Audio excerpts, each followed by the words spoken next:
Hello, my name is Andrew Morris and I'm Head of Pharmacy at Swansea University. In this, the first of a series of tutorials, we will look at the applications of understanding reaction kinetics, a key element of the A-level chemistry curriculum. So if you opened your fridge door and you saw these tomatoes in there, I think pretty quickly you'd decide that you don't want to eat them. It's easy to tell when many foodstuffs have gone off. It might be just by looking at them, as is the case here, so with a sense of sight, you can see that there's fairy mould growing on them, so that gives you an indication that they've gone off. Possibly if you're a bit closer, there might be a smell or odour coming from them. So again, that sense can also help you determine whether you should eat something or not. And if you did actually take a bite out of one of these, I suspect that they wouldn't taste very good either. So that would also give you an indication that it's not something that you should eat. But what about medicines?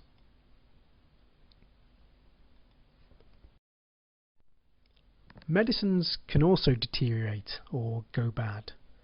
They might be affected by things such as heat or light, or maybe the presence of moisture, or just the oxygen in the air can also have an effect.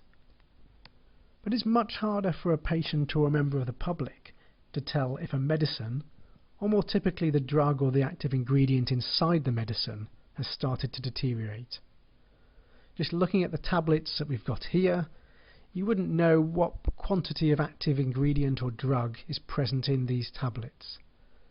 The only way we can actually do this is by relying on information that's given to us when we purchase a medicine. So in this example here, just a small snippet of one of the boxes, and you can see there are two numbers which are listed on here. One of them is called a lot or batch number.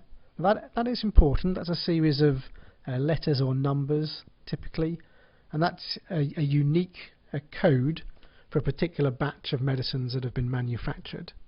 That's really useful if there's been a manufacturing problem perhaps, and there needs to be a recall in the future. But the other number, this is the important one for patients or pharmacists possibly if they're working with these, that's the expiry date. You can see here it says 09/2022, so that's just saying that this medicine will expire at the end of September 2022. But how are these expiry dates set? To think about expiry dates, we need to consider the amount of drug which is present in a tablet. Now, when medicines deteriorate or go bad, often the amount of drug present in the tablet or other formulation will actually reduce. So in this example here, we've got a tablet which contains 300 milligrams of drug. It doesn't matter what that drug is.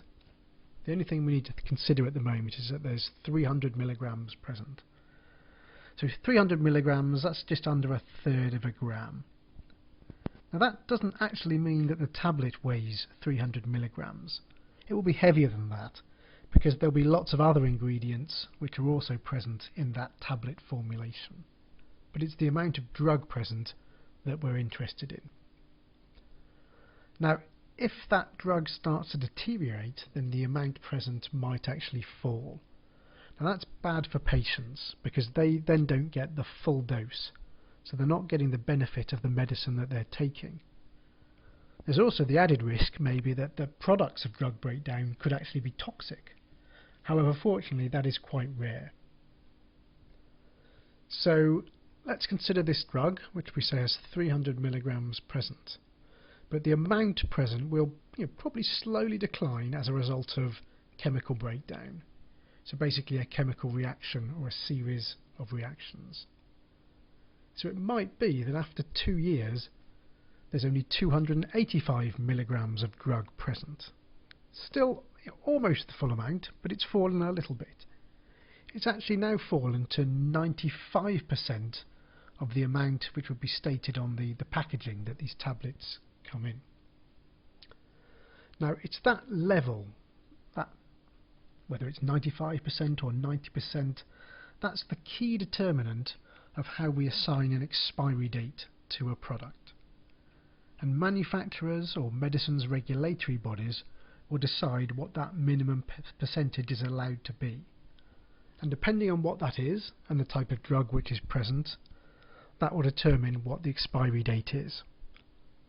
So let's look at a real example. So the molecule that you're seeing here is the drug aspirin. It's also known as acetyl salicylic acid. Aspirin's a very interesting drug. It's actually derived from something called salicin, which is present in the bark of the willow tree. So the roots of aspirin actually go back thousands of years in terms of its medicinal use. Aspirin has analgesic effects. That means it's a painkiller. It's also an antipyretic, which means it fights fever. It's an anti-inflammatory, and it's also works as an antiplatelet drug, which means it will help to thin the blood. So aspirin is usually formulated as a tablet or possibly a dispersible tablet. So a dispersible tablet is one that you allow to disperse in water before you actually take it. It's quite an interesting pharmacological compound because it shouldn't be taken by children. There's risk of a rare condition called Ray's syndrome, which has the potential to be life-threatening. So you shouldn't actually take aspirin if you're under the age of 16. So let's think about how aspirin could possibly deteriorate.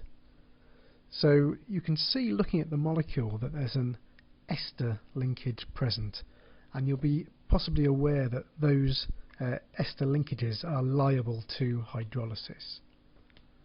So if water was to be present, and that's not out of the question with tablet formulations, because there's water present in the air, just in the form of moisture or humidity. So aspirin would react with water and it would hydrolyze, and it would be broken down to two products. It will be broken down to salicylic acid and also to ethanoic acid.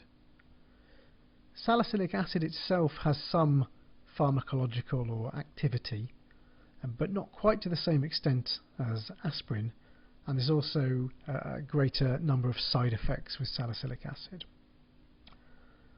The other product, ethanoic acid, you'll be familiar with that probably because it's ethanoic or acetic acid, which gives vinegar that very sort of characteristic odour to it. So if we wanted to think about setting expiry dates for an aspirin tablet, we would need to know the rate at which the aspirin drug is being hydrolyzed to these two products. So in order to do that, we would need a method or an approach so that we can actually monitor the breakdown of drug in a particular tablet formulation. So we'll look at how we might do that in the second of the tutorials, monitoring drug breakdown. Thank you.